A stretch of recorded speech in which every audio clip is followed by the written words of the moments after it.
کیا فرق ہوگا؟ پھر وہ چھٹے امام کی حدیث کہاں جائے گی کہ شیعہ میرے لیے زینت کا سبب بن، ننگ و عار کا سبب نہ بن۔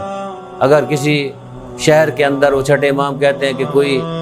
بندہ چلا جائے، اس پورے شہر میں ایک بندہ وہ ہو جو اہل بیت کو ماننے والا ہو،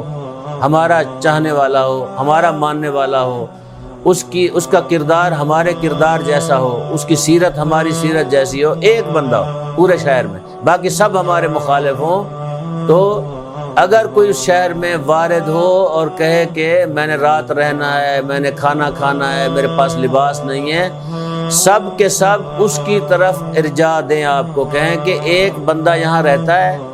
وہ اس کا مذہب تو ٹھیک نہیں ہے کیونکہ باقی سارے دوسرے مذہب کے ہیں، وہ ہے شیعہ لیکن کھانا بھی دیتا ہے، کپڑے بھی دے گا، رات بھی رکھے گا، اخلاق بھی اس کا کیا ہے، اچھا ہے، تو ہمارا کردار علوی ہونا چاہیے، کردار امام جعفر صادق علیہ السلام والا کردار ہونا چاہیے۔ ہم معاشرے کی اس یعنی دلدل میں ہمیں نہیں جانا چاہیے کہ سارے کر رہے ہیں۔ کبھی کبھی لوگ کہتے ہیں یعنی قبلہ سارے کر رہے تھے تو میں نے بھی کر دیا، بے سارے بے وقوف تھے تو تم بھی بے وقوف ہو، سارے پاگل تھے تو تم نے بھی کیا ہے، پاگل ہو جانا تھا۔ تو یاد رکھیں یہ عارضی چیزیں ہیں، اور وہ پیسہ اور وہ چیزیں جو اس طرح بندہ ہتھیاتا ہے وہ رہتی بھی کوئی نہیں اس کے پاس، وہ چلی جاتی ہے۔ کئی ایک آپ کو میں مثالیں دے سکتا ہوں کہ یہ تو ایک بالکل سیدھی چوری ہے نا بندہ اگر کرے کسی کی، لیکن دوسری چوری بھی جو کیا ہے، اہل بیت کے نام پہ پیسے لینے، وہ کیا ہے، مجلس پڑھنی اور وہاں لڑ پڑنا، طے کرنا، گو حرام نہیں ہے طے کرنا، کسی مرجع مجتہد نے کوئی فتویٰ نہیں دیا اور نہ ہی کسی جگہ پہ لکھا ہوا ہے حرمت ہے، وہ آپ کا ثواب چلا جاتا ہے، ختم ہو جاتا ہے، آپ کو اس کا ثواب نہیں ملتا اگر آپ پیسے لیتے ہیں۔ لیکن اگر لڑیں بھیڑیں فیس کے اوپر لڑ پڑیں تو ایسے لوگوں کا کیا ہوتا ہے، عاقبت ٹھیک نہیں ہوتی۔ بڑے بڑے خطباء ذاکرین چلے گئے، کیا ہے، ان کی نام و نشان ہی ختم ہو گیا، عاقبت ان کی خراب ہو گئی ہے۔ دنیا میں تو گاڑی تھی جب تھا، وہ بہترین گھر بھی رکھتا تھا، اب کیا ہے، اولاد ان کی ضائع ہو گئی ہے، ان کے سارے کام ختم ہو گئے ہیں۔ تو لہٰذا اہل بیت علیہم السلام کے ساتھ مخلص رہیں اور اللہ کی کیا ہے، اطاعت کریں، تو اللہ سے ہمیشہ مانگیں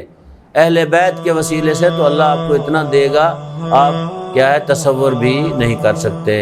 بار اللہ تجھے واسطہ ہے اپنی عزت عظمت کا، اپنی جلالت کا، ہم نے جو باتیں کی ہیں سب سے پہلے مجھے اور پھر ہم سب کو عمل کرنے کی توفیق عطا فرما۔ میرا اللہ تجھے واسطہ ہے اپنی عزت و عظمت کا، اپنی جلالت کا، ہم سب کے گناہوں کو معاف فرما۔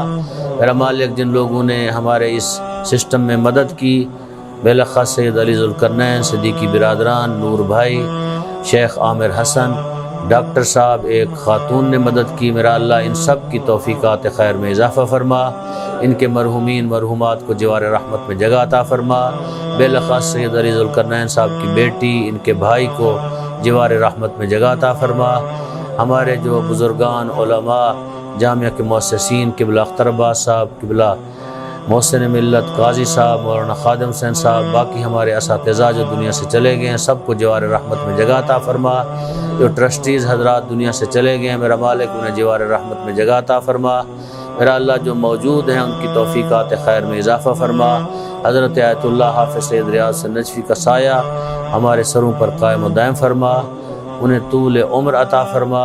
میرا مالک تجھے واسطہ ہے اپنی عزت عظمت کا، ہمارے بارہویں آقا امام زمانہ کا ظہور جلد فرما، ہم سب کو امام حسین علیہ السلام کے زائرین میں سے قرار دے۔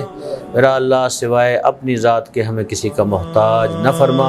آپ لوگوں سے التماس ہے اپنے اپنے مرحومین مرحومات جن کا تذکرہ کیا ہے لوگوں کا، ان کے مرحومین مرحومات کے لیے، علماء شہداء جو سیلاب میں لوگ دنیا سے چلے گئے ہیں، ان کے لیے سورہ فاتحہ۔